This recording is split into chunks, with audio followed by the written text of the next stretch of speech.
നിലവിൽ കോഴിക്കോട് ബൈപ്പാസ് 58% പ്രവൃത്തിയാണ് പൂർത്തീകരിച്ചിട്ടുള്ളത്.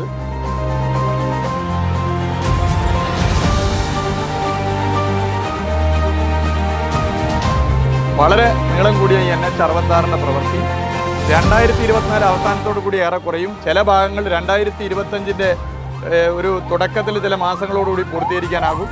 ദീർഘകാലമായി നമ്മൾ പൂർത്തീകരിക്കണമെന്ന് ആഗ്രഹിച്ച 3 പാലങ്ങളാണ് കോഴിക്കോട് ജില്ലയിൽ ഉടനെ തുറന്ന് പ്രവർത്തിപ്പിക്കാൻ വേണ്ടി പോകുന്നത്. വളരെ സന്തോഷകരമായ കാര്യമാണ്. ഇത് 2 വൺ വേ ആയിട്ടാണ് പോവുക. ഒരു ഭാഗത്തുള്ള ആ സൈഡിലൂടെയും മറ്റൊരു ഭാഗത്തിലൂടെ ഈ സൈഡിലൂടെയും പോകുന്ന നിലയാണ് ഇതിലുണ്ടാവുക. ഇതിന് നേതൃത്വം കൊടുത്ത എല്ലാവരെയും പ്രത്യേകം അഭിനന്ദിക്കുകയാണ്.